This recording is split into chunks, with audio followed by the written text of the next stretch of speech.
서러우의 무소유 월든 제9부 호수. 때로는 사회에 대한 실증과 가십거리 그리고 지루한 이곳 마을 친구들로부터 떨어져 나는 자주 들리지 않았던 마을 한편, 새로운 나무들과 목초가 있는 내가 살고 있던 곳에서는 떨어진 서쪽으로 걸어가게 된다. 아니면 해가 지는 동안에 페어 헤븐 언덕에서 허클베리와 블루베리로 만든 내 저녁 만찬과 그것으로 며칠간 창고를 채워둔다. 과실은 자기를 돈 주고 산 사람이나 시장에 팔려고 그들을 기른 사람들에게 참맛을 보여주지 않는다. 이러한 방법으로 맛을 아는 사람이 있지만 과실의 맛을 얻는 방법은 단 하나뿐이다. 만일 허클베리의 맛을 알려 한다면 카우보이나 메추라기에게 물어보라. 허클베리를 직접 따보지 않고 허클베리의 맛을 안다는 것이 대중의 착각이지 않을까? 허클베리는 보스턴에 닿을 일이 없다.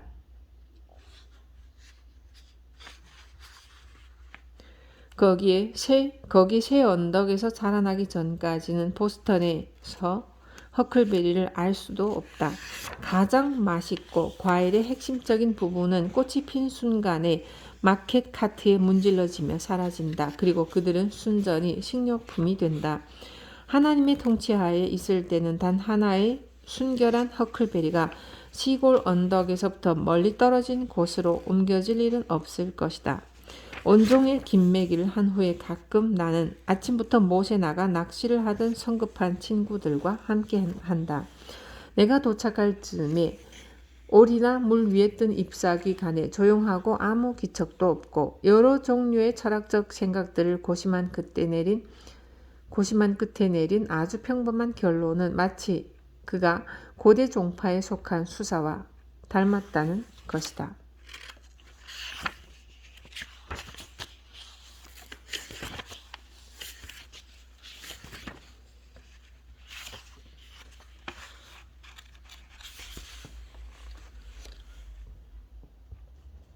그리고 거기엔 한 늙은 노인도 있다. 그는 능숙한 낚시꾼이고 낚시꾼의 편의를 위해 지어진 듯한 내 집을 바라보며 만족해하는 모든 목공에 능통한 사람이다.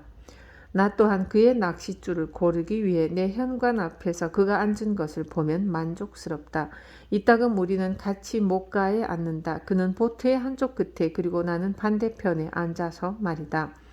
늙은 그는 귀가 멀어져 가고 있었고 우리 사이엔 별 말이 오고 가지 않지만 그는 가끔 나의 철학과 충분히 맞아떨어지는 찬송을 흥얼거린다. 우리의 교류는 이와 같이 하나에 깨지지 않는 화음이 되어 이것은 입으로 표현했을 어떤 언어보다 기억에 오래 남는다. 흔한 경우와 같이 할 누군가와 하지 않은 때는 내 보트의 옆에 자리한 노를 치며 생긴 메아리를 키우거나 둥글게 주위의 나무들을 채우며 소리를 키운다. 이 소리를 나무가 우거진 계곡과 비탈들에서 으르렁거림을 일깨워 마치 야생동물들을 지키는 그 야수들처럼 될 때까지 소리를 키운다. 따스한 저녁이면 나는 자주 보트에 앉아 플루트를 연주한다. 그리고 내가 매혹한 듯이 내 주위를 맴도는 퍼치를 보게 된다. 그리고 다른 숲의 자네들과 함께 흩뿌려지듯 나의 보트 늪골의 나무 위를 지나간다. 예전엔 이 호수를 여러 차례 찾았다.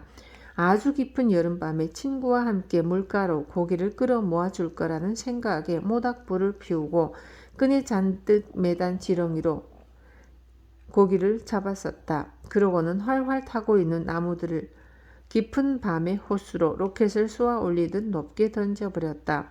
슉 하는 소리를 내며 불이 꺼졌고 우리는 불현듯 완전한 암흑 속을 더듬으며 휘파람으로 서로를 찾고 사람들이 많이 모여있는 쪽으로 걸어갔지만 지금은 호숫가에 집이 반겨준다.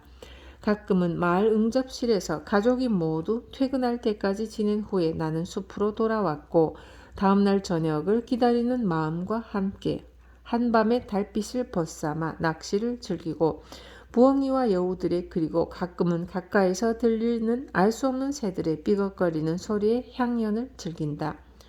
40피트 물속에 자리 잡고 20에서 30 로드 정도 호숫가에 떨어진 가끔은 수천의 작은 퍼치와 샤이너들이 달빛 속에서 꼬리로 수면을 흔들며 이 꼬리짓이 긴 빛의 선으로 한밤중에만 활동하고 가끔은 40피트보다 더 깊은 곳에서 살고 있는 신비한 물고기들과 얘기하듯이 밤바람과 함께 내가 표류할 때 호수에 60피트 정도를 당기는 듯 가끔은 미동을 느끼며 어떤 삶은 그것의 말단에서 서성이듯 하고 불확실하고 서투른 듯한 목표를 쫓으며 확신을 찾기엔 느릿한 이 경험들은 내겐 기억에 남을 소중한 것들이다. 한참을 기다리다 천천히 끌어올리고 손으로 잡아 끌고 몇몇의 주둥이는 소리를 내고 허공에서 꿈틀거린다. 거대하고 광대한 당신의 우주 속을 떠돌아다니던 중에 당신의 꿈을 흐트리고 현실과 다시 연결시키는 이 작은 움직임을 느꼈을 때 특별히 이 깊은 밤중에는 이 소리가 아주 괴상하게 들린다. 이것은 다음 차례에는 더 높은 곳으로 낚싯줄을 던져야 이 생각에 조금은 더 깊은 곳으로 들어갈 것처럼 느끼게 만든다. 하나의 낚싯바늘로 두 마리의 고기를 잡은 것처럼 몰든의 경지는 사뭇 초라한 작은 규모이며 아주 아름답지만 웅대하거나 대단하다 하기에는 부족하고 어느 누구도 자주 찾아주거나 이 옆에 자리를 잡고 살 정도는 아니라 생각할 만하다. 하지만 이 호수의 큰 매력이며 장점이라면 이 못의 깊이와 깨끗함의 정도가 아주 놀랍다는 점이다. 깨끗하게 깊고 고인 푸른 못이며 반마일 정도의 길이와 3분의 1 정도의 너비를 포함해 아마 61.5 에이커 정도는 될 것이다.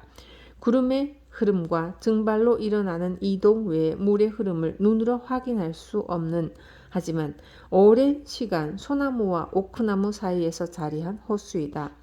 물에서 40에서 80피트 정도 치솟아 있고 동서쪽과 동쪽의 4분의 3마일 정도 되는 곳에는 100에서 150피트 정도 되는 언덕들로 둘러싸인 곳이다. 이것이야말로 산림 중의 산림 아닌가?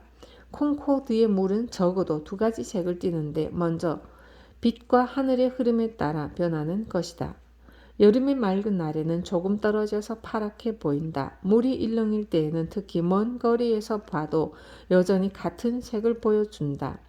날이 아주 험할 때는 가끔 어두운 슬레이트 같아 보인다. 그러나 바다는 아무런 기후의 영향을 받지 않고도 하루는 파랗게 때로는 푸르게 색을 바꾼다. 사방이 눈으로 덮였을 때 강으로 가보니 강물과 얼음 모두 초목같이 푸른색을 띠었다. 몇몇 사람들은 그것이 얼던 얼지 않던 맑은 물의 색은 파랗게 보여야 된다고 하지만 보트 위에서 우리 호수를 바라보면 그것은 또 매우 다른 색으로 보인다. 월드는 같은 곳에서 보더라도 하루는 파랗고 하루는 푸르게 보인다. 마치 천국과 땅 사이에 놓여 두 곳의 색을 모두 보여주듯이 언덕 위에서 바라보면 하늘의 색을 보여주고 가까이서 보면 모래를 볼 수 있는 호숫가에서는 누르스름한 엷은 색을 띠더니 연녹색으로 변하고 호수의 중심으로 가면 갈수록 짙은 푸른색으로 변해져 간다. 어떤 때에는 빛을 받아 언덕 위에서 보더라도 호숫가가 선명한 푸른빛을 띈다. 사람들은 푸른 초목들이 호수를 그렇게 보이게 한다고 하지만 아직 잎들이 피어오르기 전에 봄에 봐도 철도의 모래언덕 옆까지 푸르게 보인다. 그저 파란 호수에 노란 모래들이 섞어 만들어낸 색일지도 모른다. 홍채의 색이 그러한 것처럼 말이다. 또한 봄이 되면 이 부분은 얼음이 밑에서부터 반사되어 태양에 의해 데워지고 땅으로 투과되며 먼저 녹이고 아직 녹아있는 얼음 중심으로 좁은 길을 만든다. 맑은 날 다른 모든 물이 그렇듯 일렁일 때는 하늘이 정확히 표면에 비쳐 보이기도 하고 여기에 다른 빛이 혼합되면서 하늘의 색보다는 조금 더 짙은 파란빛을 띈다. 그리고 표면이 이렇게 보일 때 반사를 보기 위해 다른 시선으로 바라보면 마치 물이 뿌려지거나 변한 듯한 비단과 칼날을 견주는 듯 조금은 하늘의 색보다 짙은 청색이고 반대편으로는 짙은 녹색을 교차하지만 비교하기에는 탁한 말로 설명하기 어렵고 무어라 비교하기도 어려운 색을 하늘색을 보게 된다. 내 기억에 이것은 서쪽으로 해가 지기 전 구름이 만든 경치 사이로 보이는 겨울 하늘의 한 조각 같은 유리같이 푸른 파란색 같아 보였다. 그렇지만 빛 근처로 들어올린 한 컵의 물이 그렇듯 같은 양의 공기처럼 무색을 띈다. 우리가 잘 아는 것처럼 긴 유리가 약간의 푸른 빛을 띠고 있지만 이 유리 전체의 일부는 여전히 무색일 것이다. 그리고 얼마나 많은 양의 월든 호수에 물이 푸른 빛을 띠기 위해 필요할지는 나도 잘 알지 못한다. 우리네 강의 색은 바로 위에서 보면 검거나 아니면 아주 짙은 고동색으로 보이고 다른 여느 호수들과 같이 목욕하는 누군가는 누르스름한 색을 띠게 보인다. 하지만 이곳의 물은 수정같이 깨끗해서 현실적으로 보일지 모르겠지만 팔다리를 확대하는 동시에 일그러뜨리고 도저히 말도 안 되지만 미켈란젤로의 작품인 것처럼 목욕하는 누군가를 석고와 같이 하얗게 변하게 한다. 월든의 물은 너무 투명해서 25에서 30피트 정도 되는 깊이의 바닥까지는 쉽게 볼 수 있다. 노를 저어보면 표면에서 수피트 밑에 약 1인치 정도 되고 전에 가로 줄무늬 때문에 쉽게 찾을 수 있었던 그리고 필요한 최적의 것만 가진 곳에서 사는 그들이 아주 금욕적인 고기들처럼 보이는 퍼치와 샤이너 떼들을 볼 수도 있다. 수년 전에 겨울에 한 번은 강꼬치 고기를 잡기 위해 얼음 위에 구멍을 뚫어 넣은 뒤에 강가로 나가려고 발을 내딛다가 뒤편의 얼음으로 도끼를 놓쳤었다. 악령이 장난을 친 듯 도끼는 4~5로드 정도 미끄러진 후에 미리 뚫어 놓은 구멍 중 수심이 25피트 정도 되는 깊은 곳으로 들어가 버렸다. 호기심에 차 도끼머리로 서서 손잡이를 치켜든 채 호수의 흐름에 앞뒤로 부드럽게 흔들리고 있는 도끼를 볼 때까지 나는 얼음 위에 누워 구멍 속을 들여다보았다. 그리고 내가 건드리지 않는 이상 그렇게 흔들리며 시간이 흐르면 섞일 것처럼 보였다.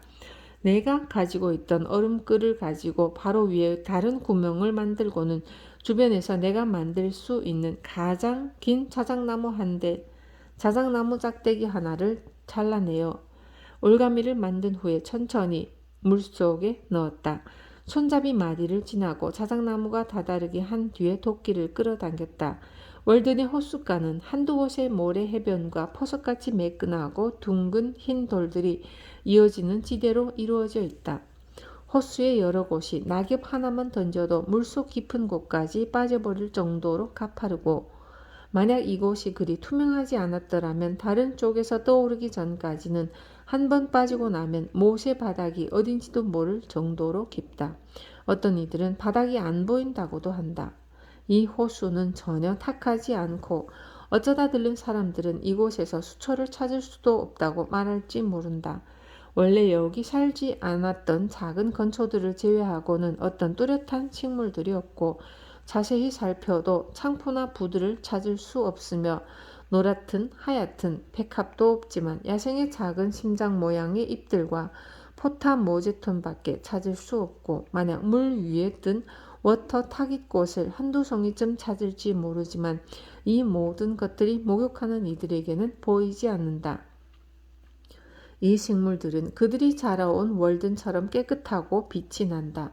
물속으로 1~2로드 정도 깊이 들어가면 돌들이 있고 수차례 떨어져 흩어져 있던 나뭇잎들과 한겨울에 자라났던 밝고 푸른 잡초들이 부식되어 생긴 침전물이 있을 아주 깊은 곳을 제외하고는 고운 모래가 깔려 있다.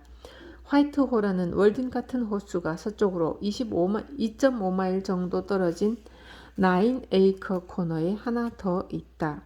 이곳을 중심으로 12마일 반경에 있는 대부분의 호수들을 다녀보았지만 이 중 월든같이 깨끗하고 진정한 샘처럼 보이는 곳이 세 곳이나 될지 모르겠다. 아마 어쩌면 이따른 나라가 마셨고 감탄했으며 이곳을 헤아렸고 죽었으며 아직도 이 월든의 물이 푸르고 티 하나 없이 깨끗할 수 있으리. 절대 고인 셈이 아니리라. 아마도 에덴에서 아담과 이브가 쫓겨난 그 봄 아침에도 월든호가 존재했으며 편남풍과 안개와 함께 차분한 봄비를 맞이했고 다른 많은 호수들이 충분히 깨끗했더라도 가을이 찾아온 걸 듣지 못한 수많은 오리와 거위떼에 덮였을 것이다. 그때까지도 이곳의 물은 오르고 내렸으며 이곳의 물을 깨끗이 정화하면서 지금 그들이 입은 빛깔로 변해갔을 것이고 세상에 하나뿐이도록 하늘의 특권을 얻고 천상의 이슬을 만들어내는 월든호가 되었을 것이다. 그 누가 세상에 기억되지 못한 많은 문학들 속에서 이곳이 바로 파르나서스 산에 있다는 카스탈리아 샘인 줄 알았을까? 어느 전성기에 있던 정령들이 이곳에 살았을까?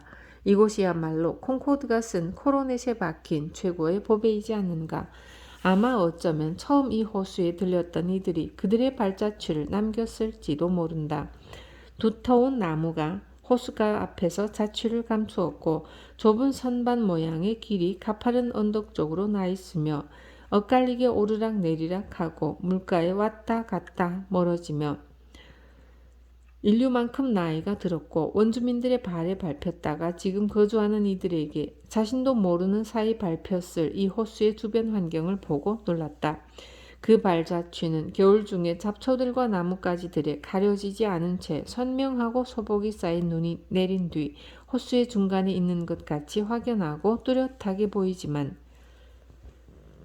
여름 중에는 4분의 1마일 정도 떨어진 어디서든 가까운 곳에서 보지 않고서는 구분하기 어려워진다. 눈은 이것을 투명하고 하얀 고부조를 한 듯 찍어낸다. 언젠가 지어질 별장의 화려한 지면 또한 이곳에 이 같은 자취를 남기지 않을까. 호수는 늘었다 줄지만 일정하게 느는지 그렇지 않은지 알 수 없고 어떤 주기로 변하는지 아무도 모르기는 하지만 늘 그렇듯이 모두 그때가 언제인지 아는 채 한다. 보통 물은 겨울 중에 더 높아지며 여름 중에 더 낮아지기는 하지만 보편적으로 비가 오거나 가물 때와는 무관한 듯하다. 나는 내가 호숫가에 살던 때보다 낮아졌는지 또 언제 5피트 정도 늘었는지 기억할 수 있다. 거기에는 호숫가에서 6로드 정도 떨어진 곳에 1824년 이후론 25년 정도밖에 차우더 주전자를 끓일 수 없었던 곳에서 좁은 모래톱이 물의 아주 깊은 곳으로 이어져 있었다. 그리고 한편 내 친구들은 내가 그들이 알던 15로드 정도 거리에서 몇 년 뒤에 나무에 둘러싸여 많이 된 아주 오래전에 초목으로 변해버린 그곳에서 보트를 타고 낚시를 하게 됐다고 그들에게 말하면 쉽사리 믿지 않았다. 하지만 2년 동안 호수는 차올랐었고 1952년 여름인 지금은 내가 거기 살았던 때보다 5피트 정도 높아졌고 아마 30년 전의 높이와 같아졌으며 물가 목초지에서 다시금 낚시를 하게 되었다. 겉으론 6피트에서 7피트 정도의 수심이 변했고 주변 언덕 등지에서 흘러든 것일 것이고 이렇게 차오르는 건 깊은 샘들의 준 것과 연관이 있지 않을까 싶다. 그리고 여름인 지금 호수의 물이 줄어들기 시작했다. 주기적이든 아니든 간에 이런 변동은 여러 해에 걸쳐 이루어지는 듯이 보이니 주목할 만하다. 지금까지 한 번의 물이 차올랐던 것과 두 번의 물이 내려가는 것을 보았고 아마 내가 지금 아는 것과 같이 낮은 위치에 물이 12년에서 15년 정도 후에 차례할 것이라 보인다. 동쪽으로 1마일 정도 떨어진 곳에 플린트 호수는 물이 들어오고 나가는 것에 많이 방해를 받고 월든과 비교해 조금은 작은 호수이고 최근 마지막으로 유입된 물로 지금까지 본 것 중에 가장 높아지게 되었다. 내가 관찰한 바로는 화이트호도 이와 같았다. 오랜 기간 동안 만들어지는 월든의 기복은 적어도 이런 기복의 변화를 사용할 수 있게 한다. 이렇게 높은 수위가 간혹 1년에서 수년 더 지속될 때는 주변을 걷기도 힘들어지며 지난번 물이 불어난 후 주변에 자라난 소나무, 자작나무, 오리나무, 사시나무와 다른 종들 같은 관목과 나무들을 죽이고 다시 수위가 줄어들고는 텅 빈 호숫가를 만들어 놓는다. 그리고 이것들의 크기는 지난번 수위가 상승한 후로 얼마나 많은 시간이 흘렀는지 말해준다. 이러한 수위의 오르내림으로 호수가 자신의 영역을 확고히 보여주며 물가는 자신의 자리를 빼앗김과 함께 나무들도 땅을 차지하고 있을 권리를 잃게 된다. 이것은 호수의 입술에는 어떤 수염도 자랄 수 없음을 보여준다. 그러고는 가장자리를 가끔 핥아준다. 수위가 이렇게 높을 때는 오리나무, 버드나무, 단풍나무들은 물속에 자리한 곳에서부터 조금 더 먼 곳으로 수염 뿌리들을 늘어뜨리고 살 방도를 찾아 땅에서는 3에서 4피트 정도 높아진다. 그리고 보통 열매를 만들지 않는 높게 자란 블루베리 관목들이 이런 환경에선 풍작을 하는 걸 알게 되었다. 어떤 이들은 어떻게 물가가 이렇게 포장을 씌운 듯 변해버리는지 설명하는데 난감해한다. 이곳의 늙은 노인들이 그들이 아직 어릴 때 그들의 선조들에게 들은 전설에 대해 말해줬는데 호숫가 땅속 깊이 숨어있고 사는 천국과 닿을 듯이 높았을 때 이곳에서 인디언들이 집회를 열었다. 이곳의 인디언들은 그들의 집회 중에 신성 모독을 했고 이러한 행위를 인디언들은 자신들이 죄를 짓는 것이라 믿지 않았다. 그로 인해 산이 흔들리며 땅이 갑자기 꺼져버렸는데 월든이란 인디언 혼자 도망칠 수 있었다고 한다. 그리하여 이 호수가 월든이라 불리게 되었고 산이 흔들리며 땅으로 꺼질 때 돌들이 같이 굴러떨어졌고 지금의 물가를 형성하게 되었다는 것은 이들의 추측이다. 어쨌든 여기에 이런 호수는 없었지만 지금은 여기에 있다는 것이다. 그리고 이 인디언 이야기는 내가 말했던 이곳의 끝이 갈라진 점 막대기와 함께 이곳에 처음 왔을 때 얇은 수증기가 초지에서 올라오며 개암나무가 천천히 밑쪽을 가리켰고 이곳에 우물을 팠던 고대의 정착민들과는 아무런 관련도 없다. 돌들에 관해서는 많은 이들이 이 돌들이 산의 움직임으로 생겨난 것이라는 점을 설명할 만한 방법이 없다고 믿고 있지만 주변 산들이 확연하게 같은 돌들로 구성되어 있다는 것은 호수 주변에서 끊어진 철로 위에 쌓아두었던 돌들로 보인다. 그리고 불행히도 내겐 그다지 이 호수와 관련된 것들이 신비스럽지만은 않다. 누가 여기에 돌을 놓아두었는지 찾았기 때문이다. 예를 들어 샤프란 월든 같이 어떤 토속적 바탕에서 나온 이름이 아니었더라면 어떤 이는 벽 안에 호수라 했을 것이다. 호수는 내게 미리 준비된 우물 같았다. 1년 중 넉 달은 이곳의 물이 항상 맑은 때처럼 차가웠고 최고라 할 수는 없지만 마을의 어떤 물보다 나았다.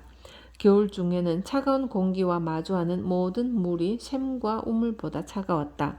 오후 2시부터 다음 날인 1846년 3월 6일 정오까지 방에 두고 재봤던 온도는 온도계에서 65에서 75 정도까지 올라갔었고 지붕에 가려 있을 때는 42도였으나 마을에서 제일 차가운 우물에서 뜬 물보다 1도 정도 차가웠다.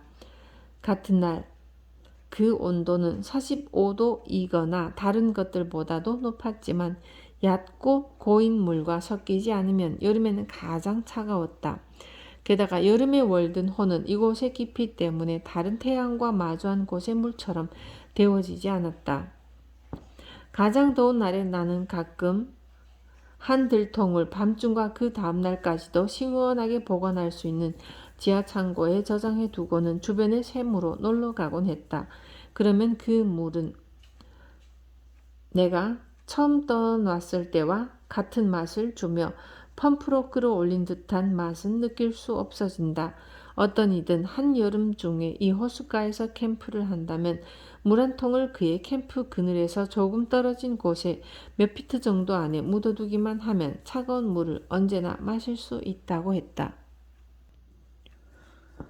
월든에서 낚았던 것들은 하나에 7파운드 정도 되는 아주 빠르게 얼레를 돌려 고기를 보지 못하고 8파운드짜리를 내려놓듯 조심스럽게 내려놓았던 것 말고는 별로 말할 거리가 없다. 강꼬치 고기 각 2파운드는 더 나아가는 퍼치와 메기들, 샤이너들, 잉어들과 아주 조금 잡았던 도미들, 하나에 4파운드 정도 나갔던 장어 2마리, 내 기억에는 5인치 정도 되고 은빛의 지느러미와 푸른 등을 가지고 내가 주로 우화와 연관지어 설명했던 황어류의 고기 같은 작은 물고기들도 있었다. 그렇긴 해도 이 호수는 어종이 그리 풍부하지는 않지만 이곳의 강꼬치 고기는 자랑할 만하다.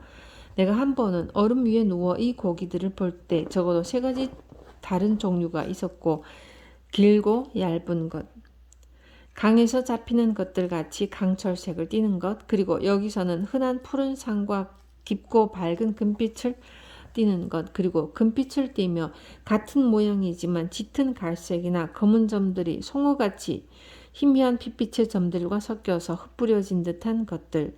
정식 명칭인 레티큘라투스는 이것과는 상관이 없어 보인다. 차라리 유타터스라 하는 게 나아 보인다. 이것들은 대부분 아주 단단한 어종이고 겉으로 보이는 크기보다는 더 무게가 나간다.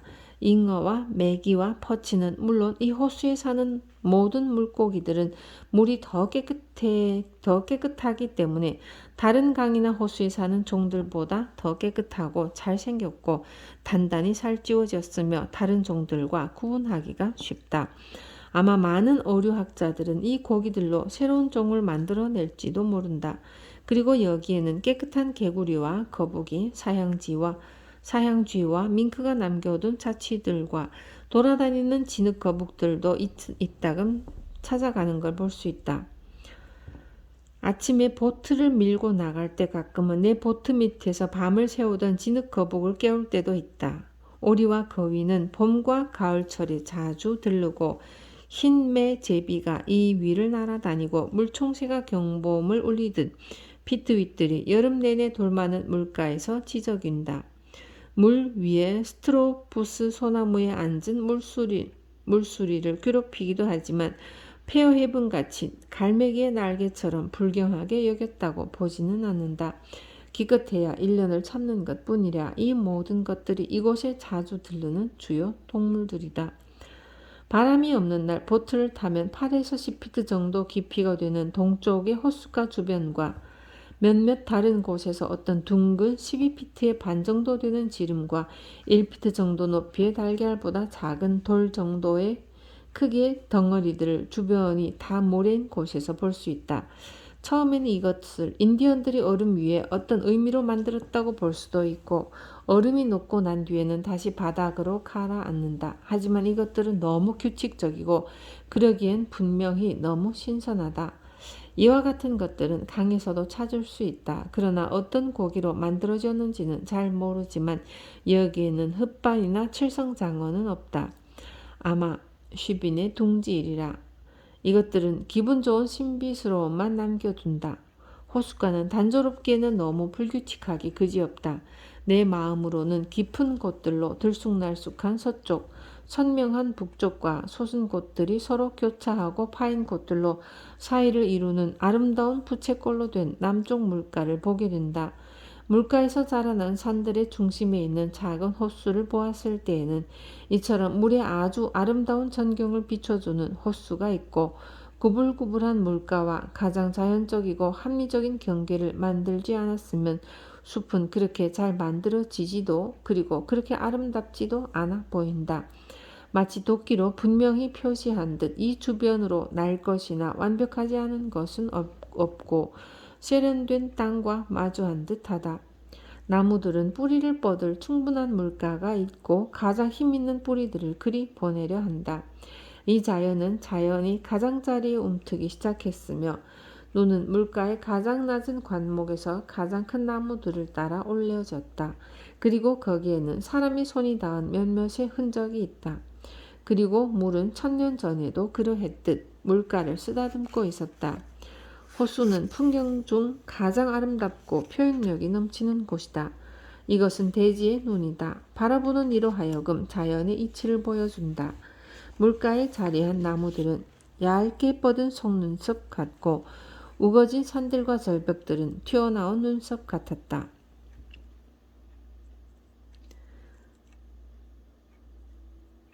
한 9월의 잔잔한 오후에 얕은 실안개가 건너편 물가를 메울 때 호수의 동쪽 부드러운 모래사장에 서 있으면 내가 봤던 곳으로 유리 같은 호수를 떠올리게 된다. 거꾸로 바라보면 아주 가는 거미줄이 골짜기 사이로 들이운 듯하고 저기 먼 소나무 사이로 빛나고 공기를 둘로 가르는 듯하다. 밑으로는 물에 젖지 않고도 건너편으로 건널지도 날아다니던 제비들이 겉에 앉아 있을지도 모른다고 느낄 것이다. 마치 실수로 그런 듯 물밑으로 뛰어든 후에 잘못됐음을 알아챌 것이다. 호수의 서쪽을 바라보면 당신은 두 손으로 눈에 비춰지는 태양과 엇비슷하게 밝은 물에 비춰진 빛을 가려야 할 것이다. 그것을 자세히 관찰하다 보면 전체의 부분에 비슷한 간격으로 흩어진 소금쟁이들이 있는 곳을 빼고는 말 그대로 유리같이 부드럽고 태양의 그런 움직임이 가장 아름답게 반짝이며 아마 어쩌면 오리 깃털들이거나 제비가 물 위를 닿듯이 날아다니는 것으로 보일지도 모른다.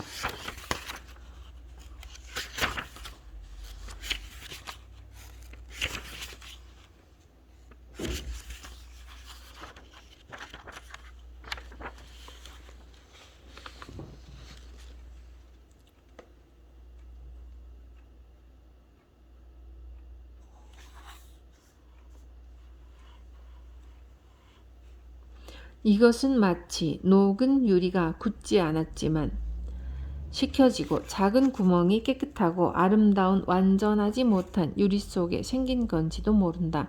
가끔은 조금 더 부드럽고 짙은 많은 물의 정령들이 보이지 않는 거미줄이 놓인 듯 나뉘어버린 물을 볼지도 모른다. 산꼭대기에서는 어디서라도 고기가 튀어오르는 걸 볼 수 있고 강꼬치 고기와 연어가 부드러운 물 표면에서 작은 벌레 하나 잡지 않지만 호수 전체를 망가뜨리는 걸 볼 수 있다.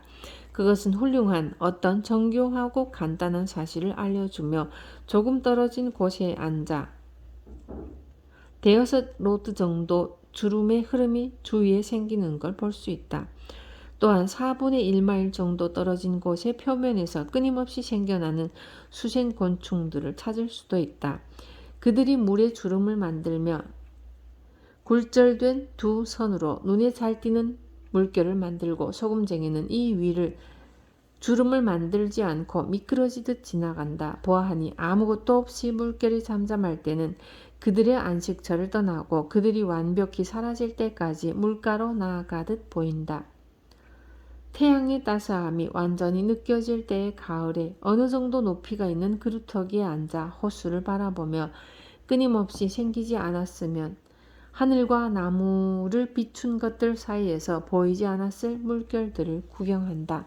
이렇게 넓은 곳에서는 아무런 방해도 없지만 가끔은 사라지고 누그러뜨려져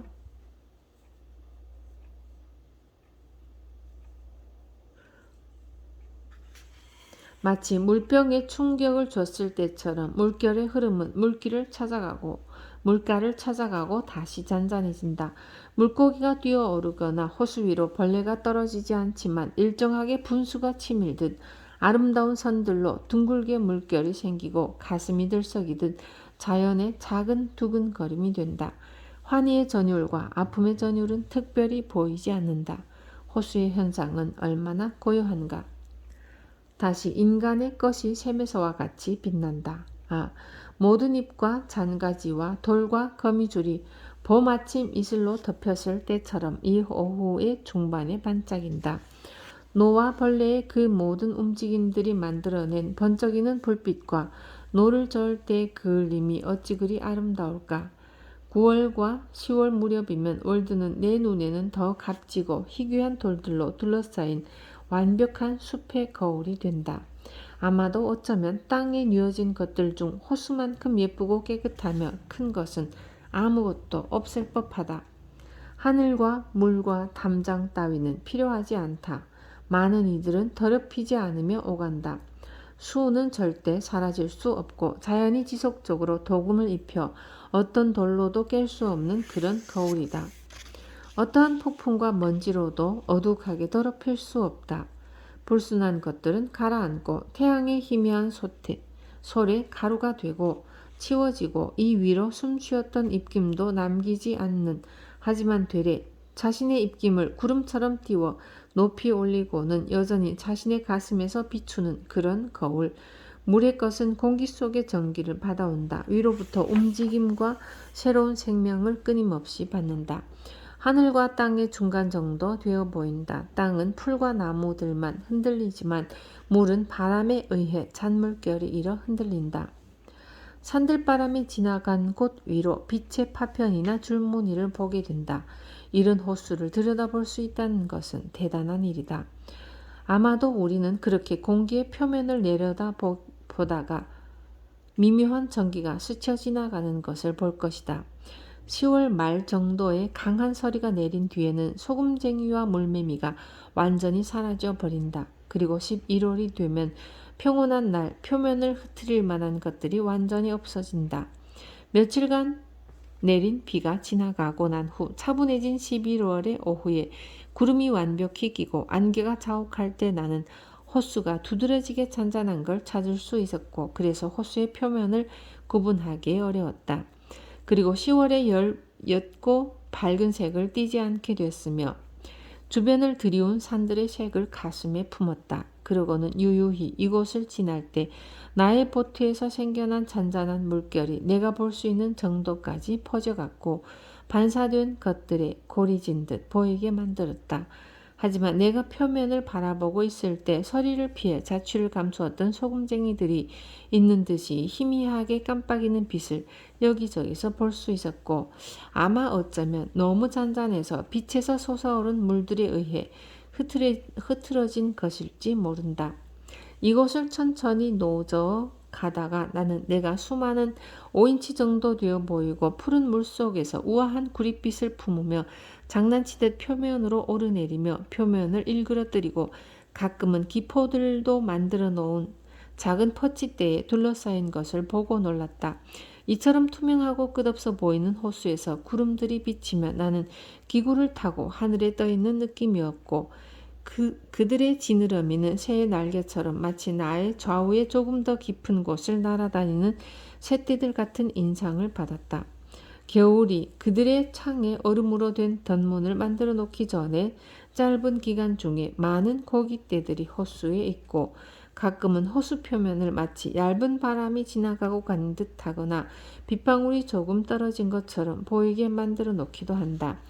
내가 무심히 지나가 그들을 놀라게 하면 갑자기 그들의 꼬리로 마치 잎이 무성한 나뭇가지로 물 위를 누가 내려친 듯한 소리를 내고는 호수 깊은 곳에 피난처로 도망간다. 한참 후에 바람이 일고 안개가 짙어지고 물결이 일렁이면 퍼치대가 전보다 높이 뛰기 시작하는데 표면에는 3인치 정도 긴 수백 개의 검은 점들이 나온 것 같았다. 어떤 해에는 12월 5일이 되어 늦은 때에도 표면 위에 몇몇의 물결이 있는 걸 보고 안개도 자욱이 내려앉아 있어서 곧 세찬 비가 내릴 거라 생각해 집이 있는 쪽으로 빠르게 노를 저어 간 적이 있었다. 비가 유난히 빨리 찾아온 듯 보였는데 내 볼에 느껴지지 않아 이미 내가 완전히 젖어서 그런 줄 알았는데, 갑자기 물결들이 사라지는 걸 보고 내가 노를 저을 때 생긴 소리에 퍼치대가 놀라 도망가는 듯해 물을 들여다보니 흐릿하게 도망가는 퍼치대를 볼 수 있었다. 그 후에는 비가 오지 않는 호수에서 하루를 보낼 수 있었다. 주변엔 우거진 숲들로 어둑했던 대략 60년 전에 월든을 자주 들르던 한 늙은 노인은 자신이 여기 들던 때는 가끔 오리들과 다른 물새들도 봤고 주위에 독수리들도 많았다고 말했다. 그는 여기 물가에서 찾은 통나무 카누를 사용해 자주 낚시도 하러 왔었다고 말했다. 그 카누는 2개의 스트로부스 소나무 통나무를 파서 연결해 만들었는데 끝이 네모나게 잘려 있었다. 이것은 아주 서투르게 만들어졌지만 훗날 물에 잠겨 바닥까지 가라앉아 버리기 전까지 아주 오래도록 사용했었다고 말했다. 그도 누구 것이었는지는 몰랐다고 했고 아마 호숫가 소유주가 아닐까 말했다. 그는 히코리 나무 껍질을 묶어 만든 줄을 닷줄로 썼다. 독립전쟁이 있기 전에 이 호수에 살았던 옹기장이었던 한 노인은 호수 밑바닥에 철로 된 상자가 있었고 그가 봤었다고 말했다고 했다. 가끔 해안가로 이 상자가 떠올랐었는데 사람이 다가가면 다시금 깊은 물속으로 들어가서 사라졌다고 한다. 같은 재료로 아주 정교하게 만들어진 인디언의 배를 대신할 만한 대신 할만하고 아마 어쩌면 이 호숫가에서 처음부터 자라났던 나무로 만들어져 후에 물 위에 내려진 후 여러 세대에 걸쳐 떠 있었던 월든 호수에 가장 적합한 배였을 것 같은 이 오래된 통나무 카누 얘기를 들었을 때 기뻤다. 내 기억에는 처음 여기에 깊은 곳을 보았을 때 오래전에 날아왔거나 나무가 싸게 팔리던 시절 겨울에 잘려져 얼음이 깨지기 전에 놓아두었던 큰 나무들을 많이 볼 수 있었다. 하지만 요즘은 거의 다 사라진 듯하다. 처음 월든의 보트를 타고 나왔을 때 여기는 두텁고 높은 소나무와 오크나무로 완전히 에워싸여 있었고 이곳의 몇 군데에는 포도나무는 물가에 있는 흘러넘치게 자리한 보트가 지날 만한 곳에 그늘을 만들어 주었다. 호수 주변의 언덕들은 아주 경사졌고 그 위에 나무들은 아주 높게 자라 있었다. 서편의 끝에서 밑으로 보았을 때 나무가 우거져 장관을 이룬 원형 경기장처럼 보였다. 지금보다 좀 더 어렸을 때 호수의 중간 정도까지 노를 저어간 후 오랜 시간을 호수 표면에서 산들바람이 이끄는 대로 떠다니며 보트에 누워 여름의 오전에는 보트가 모래에 닿아 나를 깨울 때까지 잠을 자다가 내 운명이 이끄는 대로 다가간 호숫가를 일어나 바라보곤 했다. 그때는 아마 가장 게으르던 삶 중에 있던 내게 가장 매력적이고 생산적인 시기였다. 많은 날 동안 다른 곳에서 시간을 보냈으면 더 값졌을지도 모르는 하루의 오전을 그렇게 보냈다. 내가 부유하던 때에 금전적으로 풍족함이 아니라 화창한 시간들과 여름의 날들의 부유한 그때에 그것들을 흥청망청 썼다. 그렇다고 내가 그 시간들을 공장이나 교단에서 보냈어야 한다고는 생각해 보지 않았다. 그러나 내가 호수를 떠난 뒤에 벌목꾼들이 주변을 더욱 지저분하고 어지럽게 망쳐 놓았고 이제 한동안 나무들이 만들어 놓은 통로들 사이를 거닐며 간간히 보이는 호숫가도 보지 못하게 되었다. 이후로 나의 뮤즈가 잠잠해졌더라도 탓하지 못한다. 어찌 그들은 숲이 사라지는데 새들의 지저귀미 그곳에 있기를 바라겠는가. 이제 호수 바닥에 있는 큰 나무의 몸통들과 오래된 통나무 카누와 그리고 빼곡히 에워싸고 있던 나무들은 사라졌고 호수가 어디에 있는지도 모르는 사람들이 마시고 멱을 감기 위해 호수를 찾는 대신에 적어도 겐지스 강만큼 성스러운 이 물을 끌어다가 접시를 닦기 위해 쓸 생각을 할 수 있을까? 그리고 이 월든의 호수물을 수도꼭지를 틀거나 마개를 뽑아서 얻은 수돗물같이 얻으려 할까? 저 마을까지 들리도록 귀청이 찢어지도록 울어대는 사악한 철마는 그 발굽으로 보일링 샘을 더럽혔고 월든 호숫가 주변의 나무들을 다 뜯어먹었다.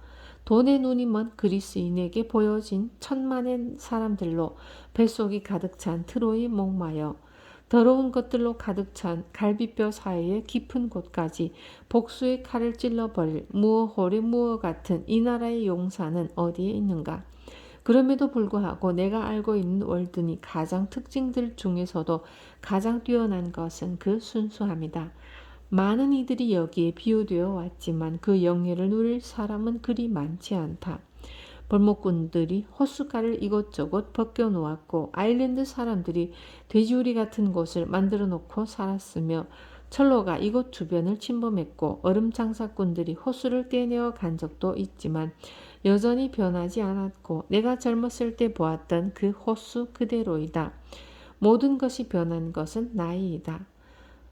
많은 잔물결이 일었지만 주름 하나 지지 않았다. 월드는 영원히 젊고 예전처럼 제비가 이 호수 표면의 작은 벌레를 물어가는 걸 볼지도 모른다. 내가 20년보다 더 오랫동안 하루도 본 적이 없었던 듯이 이 늦은 밤까지 깊은 감동을 선사했다. 여기에 내가 수십 년 전에 찾았던 숲으로 둘러싸인 호수 그대로 간직한 월든이 있구나. 지난 겨울 잘려나갔던 숲이 있던 곳에 변함없이 튼실한 또 다른 숲이 솟아오르고 있었다. 이곳 표면에 예전과 같은 생각이 샘솟는다. 여전히 이곳은 그 자신과 자신을 만든 창조주와 그리고 나에게도 행복과 기쁨을 주는 샘물이다. 이것은 아무런 꾀나 욕심 없이 확실히 용감한 이의 작품이다. 그는 그의 손으로 이 호수 주위를 둥글게 하고 깊게 했으며 그의 생각으로 정화시키고 나서는 콩코드에 그의 뜻을 남겨주었다. 호수의 얼굴을 보고 있자니 이와 같은 생각이 떠올랐고 이런 말을 하게 되었다. 월든이여, 그대인가?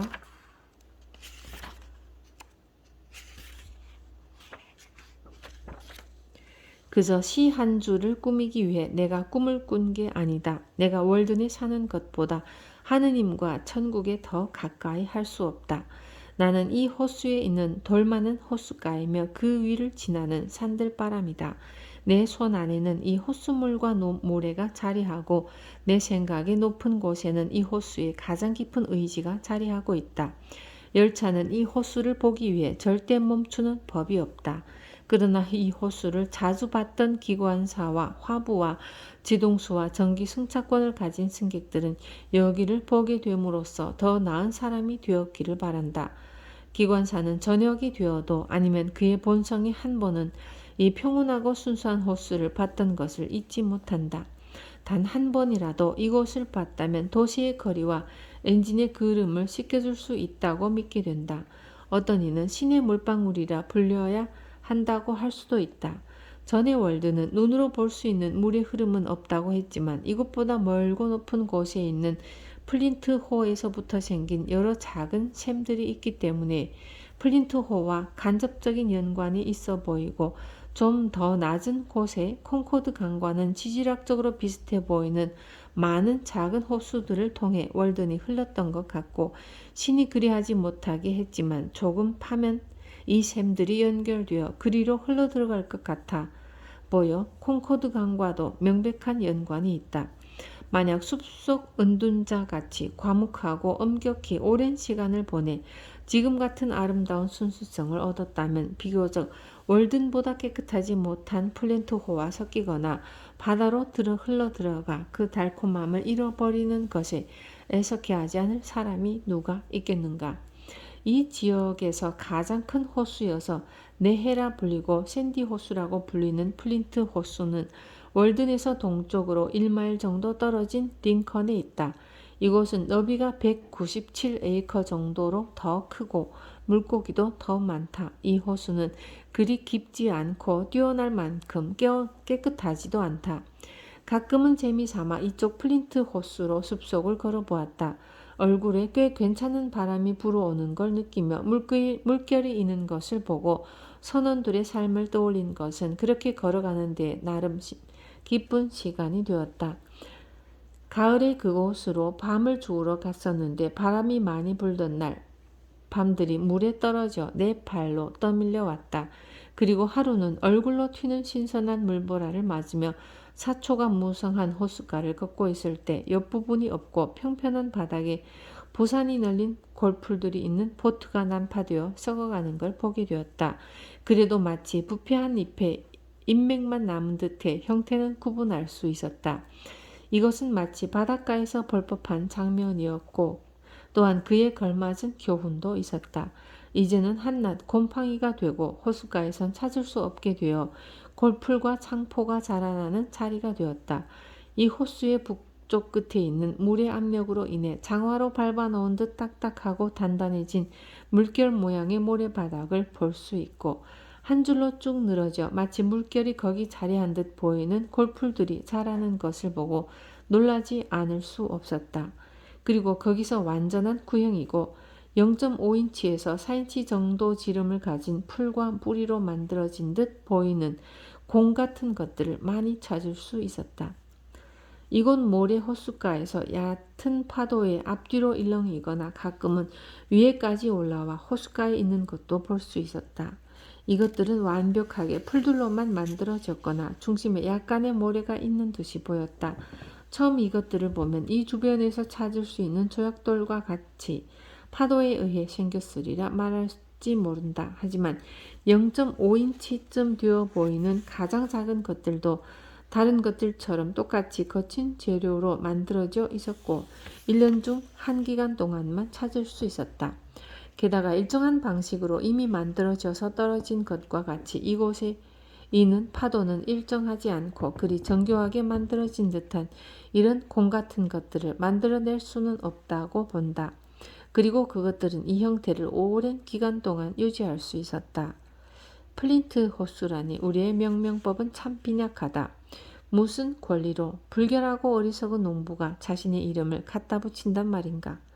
자신의 뻔뻔스러운 얼굴이 반사되는 1달러짜리 은화나 1센트짜리 동전의 표면을 더 사랑하는 어떤 지독한 구두쇠가 있는데 그는 이 호수에 정착한 야생 오리를 침입자로 생각하고 그의 손가락들을 하피 괴물처럼 한 번 쥔 것은 놓지 않는 습관 때문에 구부러지고 단단한 맹금의 발톱 같다. 그렇기 때문에 나는 그 이름을 인정할 수 없다. 나는 그를 보거나 그에 대한 이야기를 듣기 위해 그곳에 가는 게 아니다. 그는 한 번도 그곳을 가본 적이 없고 멱을 감은 적도 없다. 또한 호수를 사랑하지도 보호하지도 않고 예찬하지도 않으며 그것을 만든 신에게 감사할 줄도 모른다. 그럴 바에는 차라리 호수에서 헤엄치는 물고기의 이름을 따서 호수에 이름을 붙이자. 또는 그곳에 자주 오는 야생 닭이나 네발 짐승이나 그 호숫가 근처에 피어난 야생화나 이 호수와 밀접한 관계가 있는 어른이나 아이의 이름을 따서 짓자. 호수는 그의 재분소를 돌리지 않았고 그가 호수를 바라볼 특권 같은 것은 없었다. 나는 그의 노동과 모든 것에 가격이 매겨지는 그의 농장을 존중하지 않는다. 그는 무엇이라도 얻을 수 있다면 경치든 신이든 시장에 내놓을 자이다. 그의 농장에서 공짜로 자라는 것은 없고 그의 들판에서는 곡물 대신 그의 목초지에서는 꽃 대신 그의 나무에선 열매 대신 오로지 돈만이 자란다. 그는 그것들이 현금화 되어야 비로소 그 열매의 아름다움을 사랑한다. 나에게는 진정한 부를 즐길 수 있는 가난을 달라. 나는 농부들의 가난에 비례해 그들에게 존경심과 흥미를 갖게 된다. 모범 농장이라고 집들은 곰팡이처럼 퇴비 위에 서 있고 깨끗하건 깨끗하지 않건 간에 인간과 말과 소와 돼지를 위해 방들이 다닥다닥 붙어 있다. 거름과 버터밀크의 냄새가 나는 거대한 기름때 같은 곳, 인간의 심장과 머리를 거름 삼아 고도의 경작이 이루어지는 곳. 그것은 마치 교회의 부속 묘지에서 감자를 재배하는 것이나 마찬가지이다. 모범 농장이란 그런 곳이다. 아니, 가장 아름다운 특징을 지닌 경치에는 사람의 이름을 따서 명명해야 한다. 가장 고귀하고 가치 있는 사람의 이름을 붙여주자. 우리 고장의 호수가 최소한 이카리안 해만큼 진정한 이름을 갖게 하자. 우리 고장의 호수가 최소한 그 해안가에는 여전히 용감한 도전이 울려 퍼지고 있다. 플린트로 가는 길목에 작은 쿠스호가 있다. 콩코드 강의 연장이라 할 수 있는 페어헤븐은 면적이 70에이커 정도 되고 남서쪽 1마일 지점에 있다. 그리고 약 40에이커의 면적인 화이트호는 페어헤븐 너머로 1마일 반쯤 되는 곳에 있다.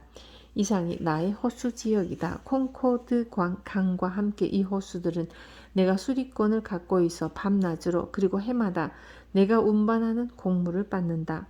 나무꾼과 철도, 나 자신조차 월든호를 더럽혀 왔기 때문에 가장 아름답지 않다 해도 우리 호수에서 가장 매력적인 호수는 숲의 보석인 화이트호일 것이다. 그 이름은 물의 깨끗함에서 유래했든 모래의 색깔에서 유래했든 너무 평범하기 때문에 좋은 이름은 아니다. 그러나 요즘 다른 면에서 그것은 월든의 쌍둥이 동생쯤 된다. 두 호수는 너무 많이 닮아서 그것들이 지하로 연결되었을 거라고 말할 수 있으리라. 그 둘은 자갈이 많은 해안도 똑같고 물빛도 똑같다. 월든에서처럼 찌는 듯한 삼복 더위에 깊지는 않지만 바닥으로부터 반사되어 희미한 색조를 띠는 만의 숲을 통해 내려다본다.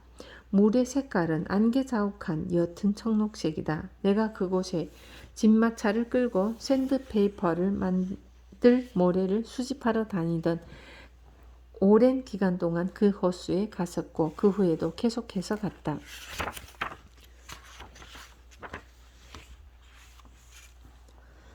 자주 가던 호수의 이름은 비리드 호수이다. 아마도 그것은 노란 호수 노란 소나무 호수라고 불릴 텐데 그 이유는 다음과 같다. 약 15년 전쯤에 너는 이 부근에서 미송이라고 불리던 피치파인의 꼭대기를 볼 수 있었다. 그것은 깊은 물의 표면에 투영되었으며 해안가의 많은 막대기 같았다. 어떤 이는 그것이 호수가 가라앉았고 예전에 서있던 원시숲의 하나라고 추정하기도 한다. 심지어 나는 꽤 오래전인 1792년쯤에 매사추세츠 역사학교의 논문집에 있는 콩코드시의 지형이란 글에서 작가가 시민의 한 사람으로서 월든호와 화이트홀을 언급한 후에 다음과 같이 덧붙인 것을 발견했다. 물의 수위가 낮을 때 호수 한가운데서 나무가 발견되는데 마치 그 자리에서 자란 것 같다. 그러나 그 뿌리는 수면으로부터 50피트 아래에 있고 나무의 최상부는 부러졌는데 지금은 14인치로 측정된다. 1849년 어느 봄에 나는 서드버리에 있는 호수 근처에 사는 한 남자와 얘기를 했는데 그는 나에게 10년인가 15년 전쯤에 이 나무를 뽑아낸 게 자신이라고 말했다. 그런데 그가 기억하는 바로는 그것은 해안가로부터 12에서 15로드쯤 되는 곳에 서 있었고 그때의 수위가 30에서 40피트 깊이였다. 그때가 겨울이어서 오전 중에 얼음을 제거했고 오후가 돼서야 이웃의 도움을 받으면서 그 오래된 노란 소나무를 뽑기로 결정했다. 그는 톱으로 얼음에서 해안가를 향해 통로를 만들고 소의 도움을 받아 밖으로 끌어당겼다. 그러나 그가 일을 시작한 지 얼마 되지 않아 그 나무가 가지의 밑동이 아래를 향하고 가느다란 끝이 모래바닥을 단단히 고정된 채 거꾸로 서 있다는 것을 알고 놀랬다. 두꺼운 쪽 끝은 지름이 1피트 정도였기 때문에 그는 좋은 제목을 얻으리라 기대했었는데 웬걸 너무 썩어 있어서 땔감으로나 쓸 수 있었다. 그 당시에는 그의 헛간에 그 나무의 일부가 있었는데 나무 밑동에 도끼와 딱따구리의 흔적이 있었다. 그래서 그는 그것이 해안가의 죽은 나무였는데 밑동이 건조하고 가벼웠기 때문에 상부가 바람에 물속으로 침수되어 거꾸로 잠긴 것이라고 생각했다. 80세인 그의 부친에 의하면 나무가 거기에 없던 적은 상상할 수 없다고 한다. 꽤 큰 통나무 몇 개가 아직도 호수바닥에 누워있는 게 보이는데 그곳에서 나무들은 수면의 파동 때문에 마치 거대한 물뱀처럼 보인다. 이 호수는 지금까지 배로 인해 전혀 더럽혀지지 않았다. 낚시꾼들을 끌어들일 만한 게 없기 때문이다. 진흙을 필요로 하는 순백의 백합이나 향기로운 창포 대신에 이 순수한 호숫가에서는 유골이 되어 새들이 노래하며 호숫가를 방문할 때 호숫가 주변에 돌이 많은 바닥으로부터 붓꽃이 피어나 가냘프게 자란다. 그리고 푸르스름한 줄기와 꽃의 색깔과 특히 그들이 호수에 비친 모습은 청록색 빛깔의 호수와 잘 어우러진다. 화이트호와 월든호는 지구 표면에 있는 거대한 수정이며 빛의 호수이다. 만약 그것들이 영원히 얼어서 꽉 잡을 수 있을 만큼 작다면 그것들은 아마도 보석처럼 제왕의 머리를 장식하기 위하여 노예들에 의해 옮겨질 것이다. 그러나 액체이고 그 양이 넉넉해서 대대손손에게 영원히 포장되기 때문에 우리는 그것을 모독하고 코히누르의 다이아몬드를 뒤쫓는 것이다. 호수는 너무 순수해서 오히려 시장 가치도 없고 불순물 따위는 전혀 없다. 이 얼마나 우리의 삶보다 더 아름다우며 우리의 인격보다 더 투명한가. 우리는 호수로부터 어떤 비열함도 찾을 수 없다. 농부의 집 앞에 오리가 헤엄치는 그 호수는 얼마나 깨끗한가. 아름다운 야생 오리가 이곳에 찾아온다. 자연을 이해하는 인간은 없다. 깃털과 노래를 지닌 새는 꽃과 조화를 이루지만 젊은이나 아가씨는 자연의 야성적이고 화려한 아름다움과 협력하며 살아가는가? 자연은 사람들이 사는 마을에서 멀리 떨어져 홀로 우거진다. 천국을 논하다니 그대는 지구를 모독하는 것이다.